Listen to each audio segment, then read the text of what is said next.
What is good, my fellow kids? In today's video we will be taking a look at how far Adolf Hitler would get in the world of Dragon Ball if he somehow got his ass stranded there. So, Attack on Titan, right?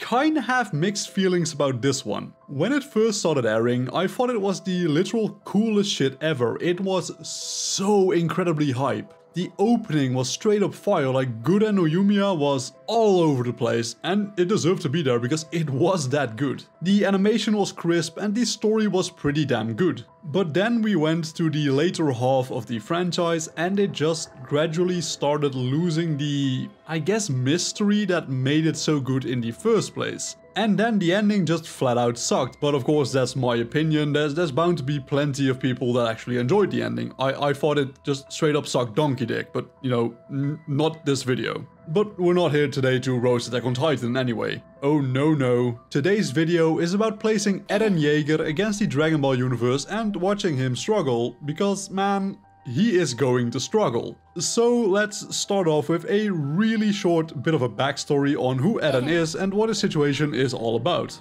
Eren Yeager is a resident of the Shiganshina district on the southern edge of Wall Maria. One day, several titans breach the wall and attack the powerless citizens of the district. During this attack, Eren loses his mother, which pushes him to join the Scout Regiment, a group of soldiers who scout outside of the safety of the walls and encounter titans in the wild. Eren's single strongest desire after joining the regiment is killing each and every single lost titan that roams the earth. But Eren soon learns that he might not be that different from the titans that ate his mother. He discovers he has the ability to transform into a titan himself. Whether he will use this power to fight against the titans or with them is something you are going to have to discover for yourselves. This is the point in the video where I will be issuing a spoiler warning. Although most of you have probably either seen Attack on Titan, read the manga, or have been thoroughly spoiled through years of Twitter, this video will obviously contain spoilers in regards to the powers Eren obtains as well as the story of Attack on Titan. So if you've not seen the show or don't know much about it and you don't want to be spoiled, feel free to click off the video right now and return at a later date. But with that out of the way, let's talk about Eren for a bit.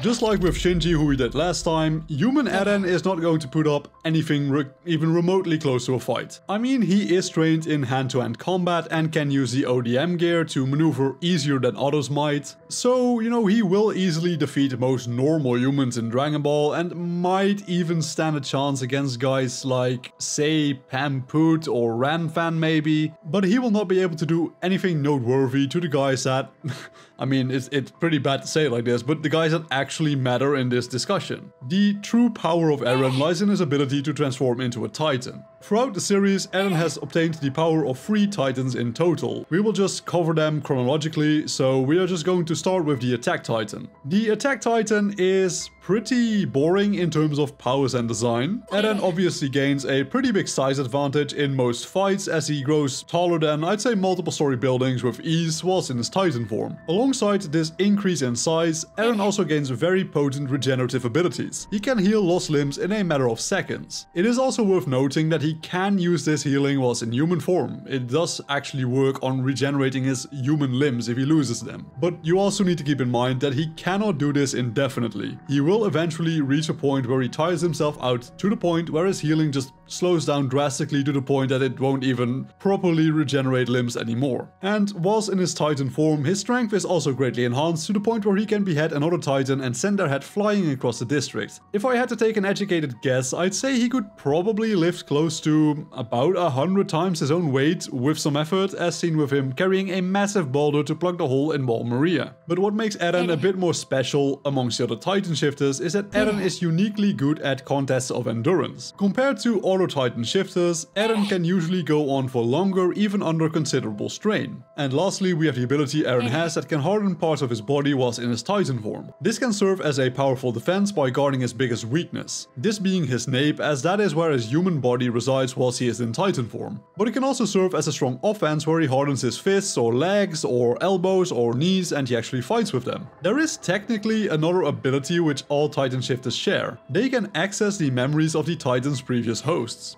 But even in this regard, Eren's Attack Titan is a bit of a special case. He can see the memories of the future wielders of the Titan's powers as well. As soon as Eren unlocked his power by touching someone of royal blood, he knew pretty much everything that was going to happen in his future. But this ability really does kind of suck outside of the world of Attack on Titan. On paper, it sounds completely busted. Knowing what will happen in the future and being able to possibly avoid certain futures is probably one of the strongest powers someone can have just in a vacuum. But once you place him in a universe where he is not nearly as strong as he is in his own universe, the ability just becomes a way to see his impending defeat, which he won't be able to escape from the further he goes. But we do still have 2 more Titans to cover. Alongside his attack Titan, Eren also has the abilities of the founding Titan. The short version of what this Titan does is that it can control other regular Titans. Eren does upgrade this Titan form later on into the Doomsday Titan, which is the Titan we see at the start of the Rumbling. Whilst in the Doomsday Titan form, he does also gain the ability to create copies of other Titans using the abilities of the Warhammer Titan, but these copies seem to be a bit weaker than their normal counterparts. But since Eren is going into the Dragon Ball world on his own, this power is almost completely useless. Eren realistically has no way to create more Titans of his own, and Titans do not natively exist within Dragon Ball. Ergo, this entire ability is pretty useless in the context of this video, with one small exception we will talk about later on. But the final Titan Eren can use is the aforementioned Warhammer Titan. This set of powers allows Eren to create weapons and structures out of his own hardened Titan flesh. So now we get to the big fun part of the video, which everybody always roasts me for. How far does Eren get in Dragon Ball? I have thought about this one for a couple of days actually, and there's not really any situation where I can realistically see Eren get much further than the Red Ribbon Army. The Red Ribbon Army has powerful fighters such as General Blue, Ninja Murasaki, Major Metallotron, Android 8, Staff Officer Black in his giant robot suit, all of which could easily beat Eren before he gets the chance to go bananas in his Titan form. And even if he does manage to transform into a Titan, I can still see Staff Officer Black and his mecha suit to put up a pretty decent fight. And Mercenary Tau going all out also seems like more than a match for Titan Eren if you were to ask me. But it's not like I can't get behind Eren somehow surviving this saga, I just find it to be pretty unlikely. But if he does somehow encounter ungodly amounts of luck and beat the Red Ribbon Army, he will lose soon enough once the next arc rolls around. Whilst Eren might look strong and imposing as a Titan, there are several aspects about him fighting in Dragon Ball that put him at a pretty big disadvantage. For starters, he is far too slow, and to add on to that, he does not have a defensive mechanic that could pardon him being slower. He does not have a barrier, he does not have a special type of detection, he does not have a special type of defensive ability, just in general outside of his hardening. He would get easily outsped by the likes of General Blue very quickly. There is also the fact that he has never encountered fighters who can use Ki before. Take Mercenary Tau for example. One Dodon Ray through the Titan Eren's nape and he is down for the count. And even if you include his massive gargantuan size as the Doomsday Titan, I find it very unlikely that he can survive against the entire Red Ribbon Army and possibly the likes of Roshi, who could power up to max power during this saga. There is very little chance that Eren could withstand this type of attack power, especially since he will not have any other Titans to command. However, for the sake of this video, I did think of one, just a 1 in a billion shot Eren has at actually beating the first few arcs of Dragon Ball. In the incredibly unlikely event of Eren learning about and successfully gathering all 7 Dragon Balls before anyone else does, he can win.